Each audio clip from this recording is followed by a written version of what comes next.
Salut tout le monde, j'espère que vous allez tous très bien. Moi, pas trop. Pas trop parce que déjà, j'ai fait une vidéo juste avant de 10 minutes et j'avais pas enclenché le micro. Premier couac. Bon, j'espère que vous allez mieux par rapport à hier parce que forcément, la défaite, les gars, j'espère que vous allez mieux. En tout cas, que ce matin, le réveil n'a pas trop été dur parce que pour les passionnés de foot, j'en ai marre d'entendre des gens, ce n'est que du foot. Relativiser, c'est pas grave. Quand t'es passionné, on peut pas expliquer ça en fait. Si t'es pas passionné, tu peux pas comprendre. Ne cherche pas à vouloir minimiser le mental des gens, en vérité. On est blessé, c'est normal, etc. Là où je voulais revenir sur cette finale, les gars, c'est sur deux choses. Le match, bien évidemment, un peu plus à froid, et surtout la dignité, les gars. Il va falloir à un moment donné accepter de perdre. Même si ça fait mal, même s'il y a eu des erreurs d'arbitrage. On va revenir dans cette vidéo sur des erreurs d'arbitrage, etc. Mais à un moment donné, les gars, c'est pas l'arbitre qui a empêché les joueurs de l'équipe de France de ne pas tirer avant la 70e minute. C'est pas l'arbitre qui a empêché l'équipe de France de se réveiller à partir de la 80e minute. Si aujourd'hui, le lendemain, même si on a mal, etc., on n'est pas capable de se dire qu'on a fait une mauvaise finale et que l'Argentine a été meilleure sur l'ensemble du match, c'est qu'il y a un problème. Il y a un problème. On n'a pas mérité de gagner cette finale malgré le retournement de situation. C'est tout. C'est le retournement de situation qui fait que ça a transformé cette finale en espèce de truc invraisemblable, tu vois. Mais si on reste à 2-0, les gars, quel est notre avis sur cette finale? On parle même pas d'arbitrage, on parle de médiocrité, on parle de mi-temps honteuse, on parle des joueurs qui n'ont pas donné ce qu'il fallait. C'est juste en 10 minutes, on peut pas effacer 10 minutes sur 90. Non, c'est pas possible pour moi. On va revenir sur l'arbitrage. Le premier penalty déjà, les gars, pour moi, mais restez dignes, les gars. Restez dignes. On a perdu. C'est tout. On a mal, on a perdu. Il faut l'accepter.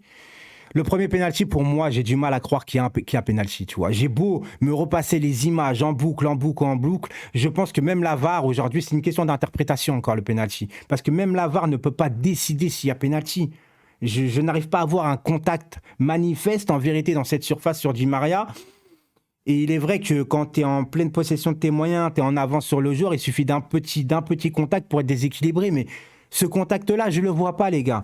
Mais de dire que c'est ce penalty qui a mis les Argentins dans le bain, alors je suis d'accord et pas d'accord avec vous. Parce qu'en vrai, déjà, avant ce penalty, on était à l'agonie. On n'arrivait pas. On redonnait les balles aux Argentins. Et ça a duré comme ça 70 minutes, penalty ou pas. Alors oui, ça les a mis dans le grand bain. C'est vrai que ça les a ils ont mené au score. Nous, ça nous a mis dans une période délicate, mais justement, quand tu es mené au score, normalement, tu dois attaquer. Et c'est pas la chose que tu as fait. Tu as subi malgré que tu étais mené au score. T'as pas réagi correctement. Les joueurs, ils étaient amorphes. Je n'ai pas compris, tu vois. Dans ma tête, première mi-temps, on voulait donner la coupe à Messi. J'étais en train de me dire, putain, je vais devenir comme les complotistes, tu vois. Donc, à un moment donné, l'effet d'arbitrage, c'est bien, mais il y a l'objectivité, la lucidité du terrain aussi. Ils mettent le deuxième but, qui a rien à dire sur le deuxième but, les gars. Et puis, c'est pas le but qui a fait que dans la tête, ça a vrillé, vu qu'en 2 minutes, à partir de la 80e, on a réussi à revenir au score. Donc, tu vois, c'est pas le fait du match. Le fait du match, c'est les 70 premières minutes. Je vais même dire 80. C'est pas normal. C'est pas normal. Et quand je vois... Alors, les gars, je veux bien qu'on pèse sur le premier.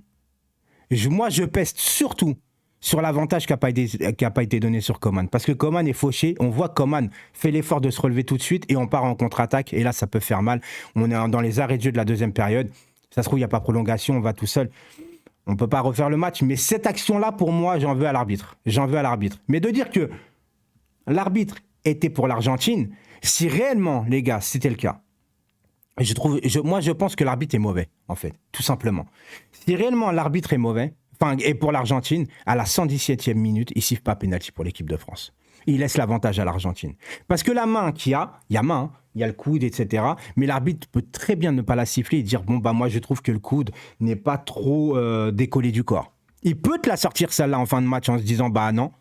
Tu crois qu'il va prendre le risque de faire égaliser l'équipe de France à 3 minutes des pénaltys et de faire éliminer l'Argentine, les faire perdre si réellement il est pour l'Argentine? J'y crois pas du tout. J'y crois pas du tout. Moi, je pense très clairement qu'on est tombé sur un arbitre mauvais. Il est là le truc, hein, parce qu'on a quand même eu 2 pénaltys dans le match. On a eu un arbitre mauvais, mais qui n'était pas forcément pour l'Argentine, même si l'avantage qu'il n'a pas laissé, ça me crispe, mais je me dis qu'il aurait peut-être fait la même avec l'Argentine en vérité, parce que moi je pense très sincèrement, je le répète, on a eu un arbitre mauvais. Maintenant je vais parler d'une autre situation arbitraire, parce que là, enfin c'est même plus arbitraire, là c'est lunaire, c'est lunaire. Sur le troisième but de l'Argentine, en prolongation, on avait des images ce matin, toute la journée, comme quoi qu'il y avait 2 Argentins remplaçants qui étaient déjà sur le terrain parce qu'ils étaient à fond et tout ça.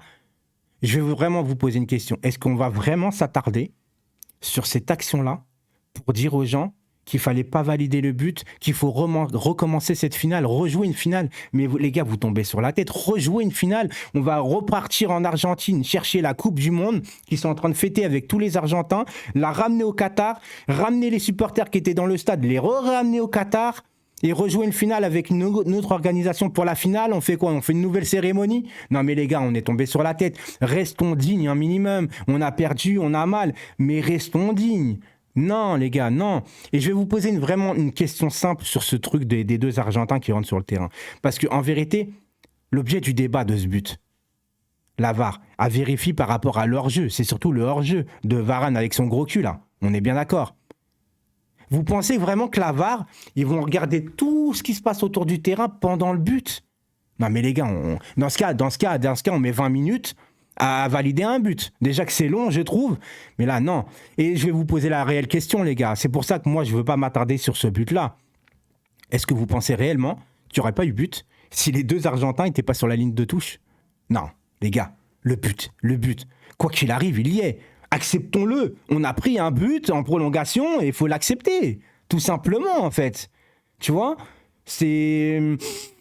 On gagne. On n'en parle pas de l'arbitrage, en vérité. Tu vois ce que je veux dire? Kolo Muani, il marque son but. C'est malheureux. J'ai mal pour lui parce qu'il fait des bonnes rentrées et tout. Il ne mérite pas cet acharnement qu'il a en ce moment sur les réseaux sociaux. Mais on gagne le match, on arrache la Coupe du Monde, on ne dit rien non plus. La principale cause, les gars, je le dis encore une fois, on a eu beaucoup de blessés. On a été en finale. Personne pratiquement y croyait aller en finale avec autant de blessés, avec autant de faibles jeux. Parce que contre l'Angleterre, je vous le rappelle encore une fois, Lloris, s'il ne sort pas 5 parades, on sort. Ken, il ne met pas au-dessus, on sort. Contre le Maroc, ça a été aussi difficile. On n'a pas montré non plus un beau jeu, les gars. L'Argentine nous ont marché dessus et il faut l'accepter comme c'est. Je sais que ça fait mal, je sais. Moi, je vous le dis encore une fois, la Coupe du Monde 2006 me fera plus mal que celle-ci, parce qu'en 2006, on méritait de la gagner. On dominait, on a marché sur l'Italie, on n'a pas réussi à gagner, puis on s'est fait niquer au pénalty. Voilà, sur une barre transversale de Trezeguet, lui, supporter de l'Argentine qui a joué en équipe de France.